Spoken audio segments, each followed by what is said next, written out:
நம்ம என்கேஜ்மெண்ட்டை கேன்சல் பண்ணிக்கலான்னு பேசி முடிச்சதுக்கப்புறமா ஹீரோயின் பண்ணிட்டு இருக்க முடியாது, எனக்கு நிறையா வேலை இருக்குது கிளம்புறேன் அப்படின்றானா. அவர் வந்துட்டு என்ன உனக்கு வேலை இருக்கா, உனக்கும் லின் குரூப்புக்கு சம்மந்தமே இல்லை, உனக்கு கம்பெனிலேருந்து எப்போயோ வெளியே அனுப்பிட்டேன்றாரு. தாத்தா என்ன அப்படிம்பானா. ஆமாம், உன்னை ஜிஎம் பதவியிலேருந்து விலகிட்டேன், ஒழுங்கு மரியாதையாக சொன்னதை செய்யி, இல்லை அப்படின்னா அந்த வில்லேஜ்லேயே கடை, இந்த என்கேஜ்மெண்ட்டு நான் எவ்வளோ கஷ்டப்பட்டு பண்ணி இது உனக்கு சைல்டிஷ் விளையாட்டா அப்படின்னு சொல்லி திட்டிட்டு இருக்காரு. இந்த பக்கம் செக்ரட்டரி வந்துட்டு நான் அப்போவே சொன்னேன்ல இது சாதாரண விஷயம் இல்லைன்ட்டு, அதனால் சார் நீங்கள் சூப்பராக ஹேண்டில் பண்ணிட்டு வாங்க, நான் லக்கேஜ்லாம் பேக் பண்ணி தான் வச்சிருக்கேன் அப்படின்னு சொல்லிட்டு ஒரு பொட்டி எடுத்து வெளியே வச்சுட்டு பாய் சொல்லிட்டு அப்படியே டாட்டா காட்டிட்டு போயிடுவான் செக்ரட்டரி. இங்கே நம்ம ஹீரோ அவனை பார்த்து எல்லாம் கூட்டு கலவாடிய போல இருக்கு அப்படின்ட்டு சோகமாக வந்துட்டு இருப்பான். நம்ம ஹீரோயின் ஃபேமிலி வருவாங்க. ஹீரோவை பார்த்ததுமே அந்த அப்பா கேட்பாரு, என்னப்பா நீ தான் என் பொண்ணுக்கு என்கேஜ் பண்ணியிருக்க மாப்பிள்ளையா அப்படின்னு கேட்கும்போது, ஆமாம் சார் அப்படின்னு சொல்லிட்டு, இல்லை ஆமாம் அங்கிள் அப்படின்னு சொல்லிட்டு, ஹோட்டல் இந்த பக்கம் எங்கேயாவது இருக்கா அப்படின்னு சொல்லி கேட்குறான். அவரும் அந்த பக்கமாக போகணும்னு சொன்ன உடனே ஓகே அப்படின்ட்டு இவன் பாட்டுக்கு நடந்துட்டு இருப்பான். ஆண்டி வந்துட்டு ஐயோ 50 கிலோமீட்டர் இருக்கு நீங்கள் சொல்லலையா, அவர் பாட்டுக்கு போயிட்டுருக்காரு அப்படிம்பாங்க. அவன் தான் போகிறான் அப்படின்னு அங்கிள் சொல்லுவாரா. நம்ம ஹீரோயின் வந்துட்டு போகிறத பாரு போட்டும் இவ்வளோ அரகண்டாக இருந்தால் படட்டும் அப்படின்னு சொல்லிட்டு இருப்பா. பார்த்தா நைட் ஆனால் நம்ம ஹீரோயின் வீட்டுக்கே வந்துடுவான். பாவம் வழியில் குடிக்கிறதுக்கு தண்ணி கூட கிடச்சிருக்காது போல இருக்கு, இங்கே வந்து கிளாஸாக குடிச்சிட்டு இருப்பான். ஹீரோயின் சிரிச்சுட்டே எதுக்கு இங்கே வந்த அப்படின்னு சொல்லிட்டு கேட்பான். அதுக்கு அவன் மனசுக்குள்ளே நான் மட்டும் என்ன ஆசைப்பட்டான் வந்தேன் அப்படின்ட்டு ரொம்ப டயர்டாக இருக்கேன் அப்படின்னு சொல்லுவான். ஹீரோயினுக்கு சிரிப்பு வந்துடும். படு இதெல்லாம் உனக்கு தேவை தாண்டி அப்படின்னு சொல்லிட்டு இருப்பான். என்னப்பா உனக்கு பசிக்குதா சாப்பிட்டியா அப்படின்னு சொல்லி ஆண்டி கேட்டுட்டு இருப்பாங்க. எனக்கு பசி இல்லை அப்படின்னு சொல்லி சொல்லுவான். ஆனால் அவர் வயிறு சத்தம் போடும். இந்த அங்கிள் இருந்துட்டு ஐயோ அப்படின்பாரா. ஆண்டி சொல்லுவாங்க எல்லாம் உங்களால தாங்க, எப்படி அலைய விட்டீங்க பாருங்க அப்படின்னு திட்டிகிட்டே இருப்பாங்களா. அதுக்கப்புறம் அங்கிள் நீ இன்னைக்கு இங்கே இருந்துக்கப்பா அப்படின்னு சொல்லிட்டு ஒரு கெஸ்ட் ரூம் கூட்டிகிட்டு வருவாங்கன்னு பார்த்தா அது ஒரு பயங்கரமான ஸ்டோர் ரூம் மாதிரி இருக்கும். அங்கிள் இருந்துட்டு இருப்பா நான் அவனுக்கு தூங்குறதுக்கு ரெடி பண்ணி தரேன் அப்படின்னு சொல்லிட்டு கொசுவெல்லாம் அவுத்துட்டு இருப்பாரு. நம்ம ஹீரோயின் இருந்துட்டு நீங்கள் போங்கப்பா நான் பார்த்துக்கிறேன் அப்படின்னு சொல்லிட்டு இருப்பான். ஆக்சுவலாக வந்து இது தாத்தாவோட ரூம் தான் அப்படின்னு சொல்லி தங்க வைக்கிறாங்க. நம்ம ஹீரோயின் அங்கே இருக்க பெட்ஷீட் எடுத்து உதறுவாளா, பயங்கர டஸ்ட்டாக பறக்கும். இவர் இருந்துட்டு டிஸ்கஸ்டிங் அந்த மாதிரி சொல்லிட்டு இருப்பானா. அதுக்கு ஹீரோயின் இருந்துட்டு உனக்கு இந்த வீடு அவ்வளோ கஷ்டமாக இருந்தால் போய் ஹோட்டலில் தங்க அப்படின்பா.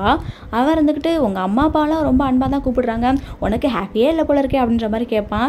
ஹாப்பியா நான் ஓப்பனாகவே சொல்கிறேன், போனால் போது பாவம் ஹெல்ப் பண்ணலான்னு பார்த்தா ரொம்ப வரதான் பண்ணுறேன், நீயே க்ளீன் பண்ணி கண்டு போயிடுவான். அவனும் நானே க்ளீன் பண்ணிக்கிறேன் அப்படின்னு சொல்லிட்டு டேபிள்லாம் தொட்டு பார்ப்பான். ரொம்ப டஸ்ட்டாக இருக்கும். பக்கத்தில் சேர பார்ப்பான், பூச்சி இருக்கும். இவனுக்கு ரொம்ப இரிட்டேட்டிங்காக இருக்கும். அதுக்கப்புறம் அவனோட சுட்கட்டையே எடுத்து கவுத்து போட்டு அது மேலே உட்காந்து தூங்கிட்டு இருப்பான். பாவம் நம்ம ஹீரோ அப்படியே உட்காந்த வாக்கிலே விடிஞ்சதும் நான் எங்கே இருக்கேன் அப்படின்னு சொல்லிட்டு சுற்றி முற்றி பார்த்துட்டு எனக்கு ஞாபகம் வந்துடுச்சு அப்படின்னு சொல்லிட்டு எல்லா சீனையும் ஞாபகப்படுத்துகிறான். அப்பா ஃப்ரெஷ் ஆகணும் அப்படின்னு சொல்லிட்டு கோட்டை கழுத்திக்கிட்டு போய் நம்ம ஆள் பல்லு விளக்குறாரு. பல்லு விளக்கும் போது நம்ம ஹீரோயின் துவைக்கிற துணியெல்லாம் எடுத்துக்கிட்டு அப்படியே அந்த பக்கம் வருவாளா. இவன் கிளீனர் வேணும்னு கேட்பான்.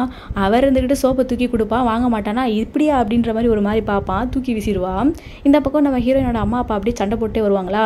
என்னடா அப்படின்னு சொல்லிட்டு பார்த்தா தூரத்தில் அந்த ஹீரோயினோட ஆண்டி சத்தம் போட்டுக்கிட்டு எனக்கு கொஞ்சம் கூட மரியாதையே இல்லாமல் போச்சு, நான் நல்லது செய்யணும்னு நினச்சி எனக்கு எவ்வளோ அவமானம் போச்சு அப்படின்னு சொல்லிட்டே வருவாங்க. இப்படி இவங்கெல்லாம் கரெக்டாக பண்ணுற மாதிரி பேசிகிட்டு இருப்பாங்களா. நம்ம ஹீரோ என்னடா காலங்காத்தாலேயே சீனா அப்படின்ற மாதிரி பார்த்துட்டு இருப்பான்.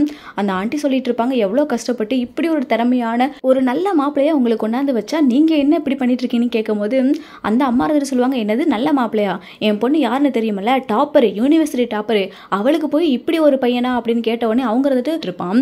அதுக்கப்புறம் ஹீரோ வந்துட்டு ஹீரோயின் இந்த பக்கம் பிடிச்சி இழுத்து நீ என்னதான் இங்கே சீன் பண்ணிட்டு இருக்க, ஒழுங்கு மரியாதையே என்னோட என்கேஜ்மெண்ட்டை கேன்சல் பண்ணி அனுப்பிவிடு அப்படின்னு சொல்லிட்டு இருக்கான். இந்த பக்கம் நம்ம ஹீரோயின் யோசிச்சுட்டு இருப்பாங்க. ஏன்னா பக்கத்தில் அந்த ஆண்டி வந்துட்டு இவனை என்கேஜ்மெண்ட் பண்ணி எனக்கு ஹெல்ப் பண்ணு அப்படின்னு சொல்லிட்டு இருப்பான். நான் உன் கூட என்கேஜ்மெண்ட்டை கேன்சல் பண்ண தான் வந்தேன் அப்படின்னு சொல்லிட்டு இருப்பான். எனக்கு அது தெரியும், அதுக்கான வேலையை தான் நான் பார்த்துட்டு இருக்கேன் அப்படின்பா. ஆக்சுவலாக இவளுக்கு எல்லாமே கேன்சல் பண்ணணும் அதை சொல்லிட்டு இருக்கான். இவர் இருந்துட்டு என்னால் முடியாது அப்படின்பா. முடியாது அப்படின்னா உனக்கும் என்கேஜ்மெண்ட்டை நான் கேன்சல் பண்ண ஒத்துக்க மாட்டேன் அப்படின்னு சொல்லிட்டு இருப்பா. நீ பண்ணுறதுக்கு பேர் சீட்டிங் அப்படின்னு சொல்லுவான். ஆமாம் உனக்கு இப்போ வேணுமா வேணாமா இங்கே பார்த்துக்கோ, உன்னால தான் இந்த பிரச்சனை இல்லை, நீ மட்டும் பிளைண்ட் டேட்டு அப்படின்னு ஒத்துக்காமல் இருந்திருந்தீங்கன்னா எனக்கு 2 டைமர்னு யாரும் சொல்லியிருக்க மாட்டாங்க. இதனால எங்கள் அம்மா எல்லாரும் அப்படி இப்படின்னு பேசுவாங்க, நிறைய பேர் எனக்கு இந்த மாதிரி பிளைண்ட் டேட்டுக்குலாம் அரேஞ்ச் பண்ணுவாங்க, ஹெல்ப் பண்ணுன்னு சொல்லுவாளா, அது என்னோட பிரச்சனை இல்லை அப்படின்னு சொல்லுவான். 2 பேரும் ரொம்ப நேரம் க்ளோஸாக பேசிட்டு இருப்பாங்களா. ஹீரோயினோட அம்மா இருந்துக்கிட்டு இவர் தான் என்னோட மாப்பிள்ளை அப்படின்னு சொல்லிட்டு பேரை சொல்லுவாங்க. உங்களுக்கு பேரே தெரியாது. அந்த ஆண்டி வந்துட்டு கலாய்க்கும், பேர் கூட தெரியல மாப்பிள்ளையா அப்படின்ற மாதிரி.